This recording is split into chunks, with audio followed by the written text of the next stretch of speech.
Halo semuanya, selamat datang kembali lagi dengan gua GM90net, and I'm back again. Di sini kita akan ngebahas lagi di Internet Expert, dan ini adalah video part kedua. Kalau misalkan kalian belum nonton yang part pertama, linknya ada di deskripsi, atau kalian bisa klik juga di bagian pojok atas ini. And so kita mulai aja langsung dah.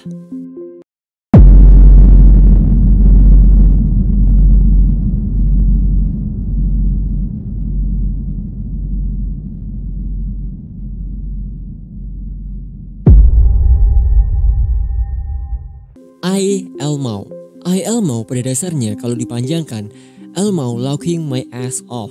Artinya ya kalian ketawa sambil guling-guling. Cuman kenapa ada kata I? Rupanya I Elmo ini bukanlah meme biasa. Jadi pada November 2012 ada seorang pengguna akun sosmed dari Portugis. Orang ini jago berbahasa Inggris, ia juga suka ngeposting hal-hal random. Cuman kalau diperhatikan rupanya di setiap postingan si pria ini akan ada sebuah gambar alien yang tampak sangatlah nyata. Gak ada yang tahu nih ini alien beneran ada atau enggak, karena semua isi komentar yang ada itu kebanyakan mereka mengatakan ini adalah alien fake. Bisa jadi ini settingan, kalau enggak ya cosplay. LSD Dream Emulator. LSD Dream Emulator merupakan sebuah game simulasi paling creepy banget. Sumpah dah, pokoknya horor. Ini horor banget.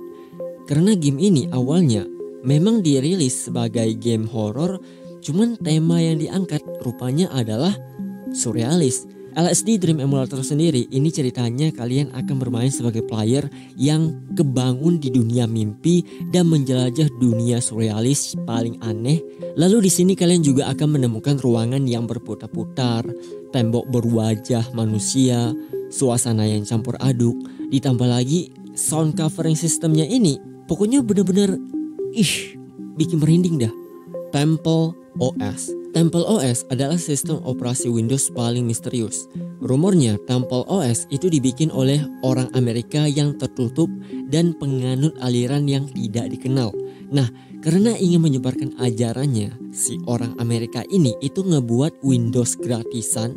Pokoknya Windows gratis yang bisa diunduh sama semua orang. Dan dari sinilah kemudian Temple OS mulai tercipta. Di dalam sistem Windows ini kalian bisa menemukan berbagai ayat dan juga logo-logo suci. Nah, yang paling creepy-nya lagi, si pencipta OS Temple ini dikabarkan mengalami bipolar dan juga gangguan skizofrenia. Orang ini itu kayak sering banget mengalami halusinasi, kayak dikejar-kejar sama alien luar angkasa dan juga agen-agen pemerintahan. Gua nggak tahu ya apa hubungan gangguannya ini berpengaruh sama kemampuan si pencipta Temple OS, tapi yang jelas orang sakit bisa nge-build sistem operasi Windows kayak beginian. Ini konspirasi, men. John Titor. Cerita tentang manusia yang bisa menjelajah waktu sudah ada banyak sekali versinya, tapi yang paling viral, paling terkenal adalah John Titor. Karena John Titor merupakan cikal bakal cicit moyang di mana cerita time travel mulai bermunculan. Kisah John Titor itu sangatlah misterius, di mana ia katanya berasal dari masa depan yang terjebak dan berusaha untuk mengunjungi masa lalu. Di sini ia mendirikan sebuah forum untuk melakukan diskusi dengan para netizen, kayak nge-share informasi tentang dirinya siapa, bagaimana caranya ia bisa time travel ke tahun 2000. Bahkan di sini John Titor juga memberikan gambar rangkaian sirkuit mesin time travel yang ia gunakan. Cuman masalahnya adalah si John Titor itu sedang mencari sebuah komputer tua yang disebut dengan nama IBM 5100. Sebuah komputer jadul yang katanya bisa membaca bahasa pemrograman yang lebih hebat, bahkan gak ada tandingannya dibandingkan dengan komputer yang lain. Max Headroom. Pada 22 November 1987 di Chicago sempat terjadi gangguan sinyal televisi, di mana ada pria misterius yang mengenakan topeng wajah dengan desain kacamata besar. Lalu banyak yang mengatakan karakternya ini itu mirip sekali dengan Max Headroom. Rupanya setelah dilakukan penyelidikan lebih lanjut, banyak nih yang mencari dan bertanya-tanya, pria ini siapa? Kok bisa di tahun 1987 udah ada orang yang sangat pintar untuk menghack sistem stasiun TV dan mengganti acara TV-nya? Kalau kalian penasaran sama video originalnya, linknya ada di deskripsi. Stuxnet. Stuxnet merupakan sebuah program virus jahat yang berasal dari Iran. Virus ini itu diketahui bisa menyusup ke dalam sistem komputer dan bisa menonaktifkan sistem perangkat keras. Rumornya virus ini itu digunakan sebagai salah satu senjata untuk perang, di mana ia menyusup ke dalam sistem komputer milik musuhnya dan mematikan sistem kendali bom nuklir yang ingin ditembakkan. 973-EHT-NAMU-973. Kode ini merupakan sebuah situs web teka-teki paling misterius, di mana ketika kalian masuk ke dalam web ini, kalian akan menemukan atau disuguhkan dengan kode yang dilengkapi dengan angka, huruf, dan juga simbol. Bentuk teka-teki dari kode yang disediakan ini benar-benar random dan misterius, karena satu kepingan puzzle akan terasa sangatlah sulit untuk dipecahkan. Ditambah lagi, paling menyebalkannya, ketika kalian misalnya udah berhasil memecahkan puzzle-nya ini, maka kalian akan dibawa ke tantangan yang lainnya lagi, dan tentu saja puzzle yang ada itu semakin susah. Tulpamensi. Tulpamensi merupakan sebuah metode khusus yang digunakan oleh orang-orang untuk menciptakan teman imajinasi. Seramnya, tulpa yang diciptakan adalah jenis teman imajinasi yang sangatlah real, karena kalian bisa melihat, menyentuh, ngajakin ngobrol, bahkan tulpanya ini bisa memberikan reaksi seperti manusia sungguhan. Kalian itu bahkan sampai bingung apakah ini tulpa atau ini manusia beneran, karena kecocokan presentasi antara tulpa sama manusia 99%. LHOHQ. LHOHQ merupakan sebuah website yang sangatlah misterius. Awal ketika kalian mengakses halaman ini, kalian akan melihat sebuah animasi pack yang normal. Cuman ketika kalian mengklik salah satu berita harian yang ada di dalam halaman web ini, kalian akan dibawa ke sebuah halaman yang isinya terdapat foto-foto menyeramkan. Di antaranya kayak ada artikel tentang Donald Trump, Illuminati, lambang-lambang satanisme, dan juga foto-foto pornografi. Belum lagi di sini juga ada tertera banyak sekali tulisan yang tidak dapat diketahui. Terminal 00. Terminal 00 merupakan salah satu web misterius di mana kalian akan menemukan halaman web persegi petak diikuti dengan beberapa tombol pilihan. Di sini kalian gak akan bisa menemukan tulisan, melainkan kalian cuma bisa mengklik ini, klik simbol kayak begini. Pokoknya cuma ada simbol-simbol tertentu, dan ketika kalian klik di sini kalian akan menemukan backsound super creepy dan juga foto-foto yang menyeramkan. Kalau kalian mau uji nyali, linknya gua sediakan di deskripsi. Wizard Fortune. Nah, yang satu ini itu cukup random, cukup kocak. Jadi Wizard Fortune kayak semacam komunitas yang dimana para pengikutnya memang mereka kayak belajar semua ilmu sihir dan belajar tentang hal-hal magic. Pokoknya black magic mereka pelajarilah. Cuman di sini itu rupanya ada sebuah rule yang cukup aneh, yaitu para pengikut forum Wizard Fortune, supaya mereka bisa mengikuti ritual keadatan dari web ini, maka mereka gak boleh berhubungan dengan perempuan, alias orang-orang yang join adalah pria perjaka yang tidak akan pernah mau menyentuh wanita.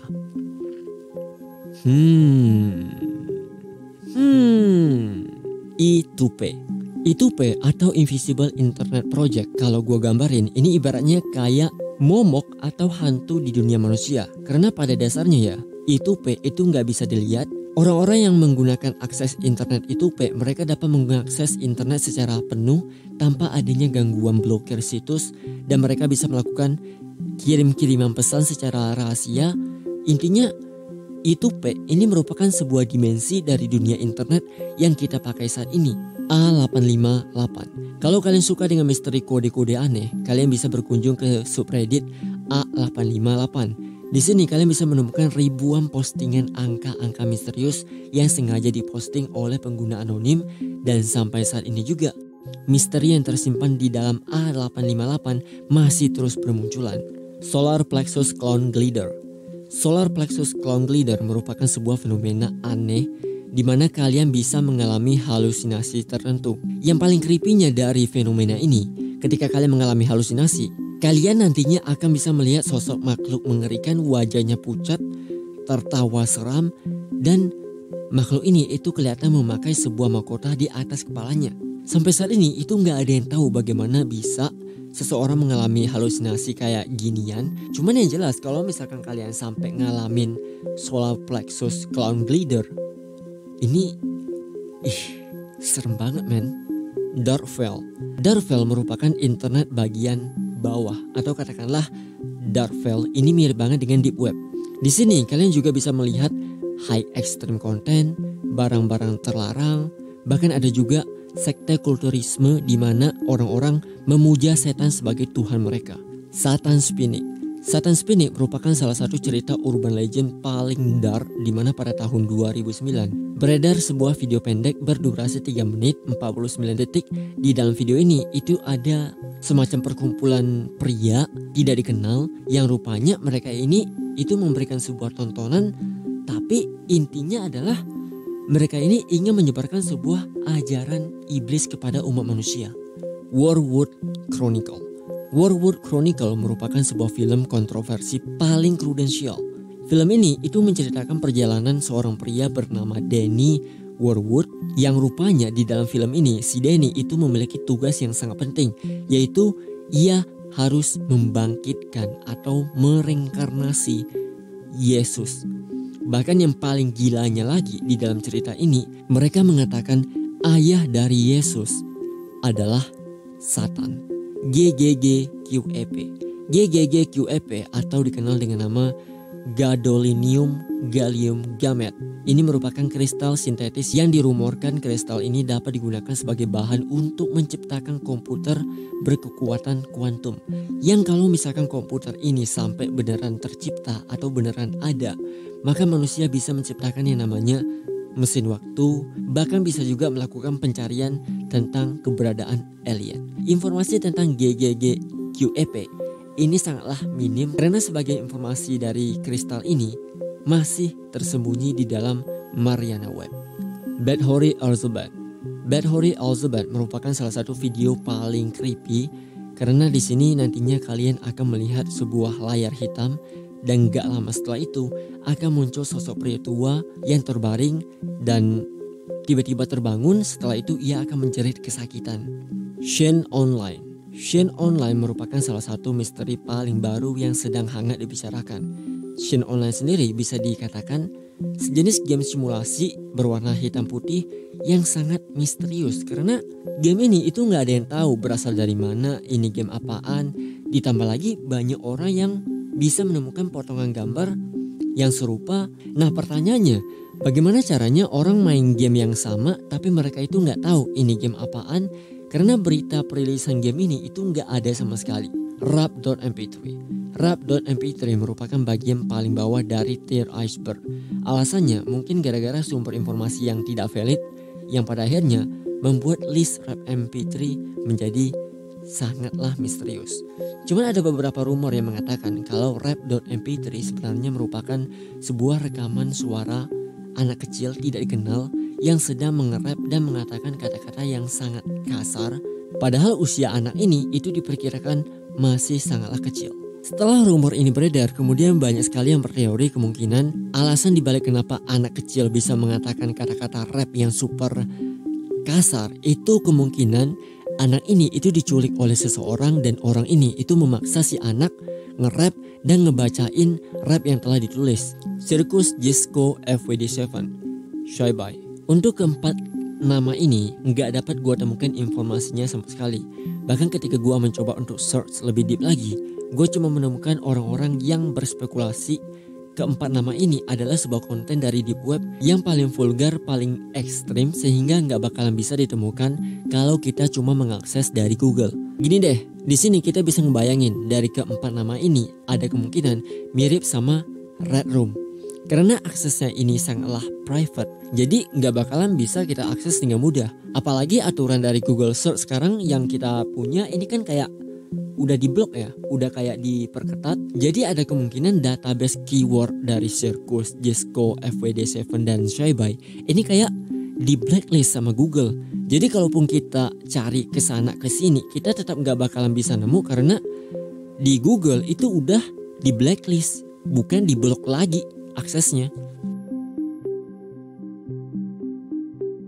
Oke itu dia guys, video kita hari ini tentang internal iceberg bagian kedua. Mungkin di sini kalian ada yang sadar kalau ada beberapa bagian list yang gua lewatin karena di sini nggak bisa gua bahas fullnya karena kontennya itu pasti dolar kuning juga. Sorry banget, cuman gua nantinya akan bikin versi atau di lain kesempatan gua akan bikin video atau episode spesial di mana yang dolar kuning ini itu akan gua bahas juga. Ya dolar kuning aja lah sana, nggak peduli juga gua. Yang paling penting itu adalah kita itu bisa ngebahas full videonya kayak Circus, Shy-By, sama FYD7. Ini kan masih misteri banget tuh. Rencananya kalau misalkan sempat ya gua bakalan coba kupas lebih detail lagi tentang keempat tier list yang gak dapat diidentifikasi sama sekali. And so see you guys on the next video.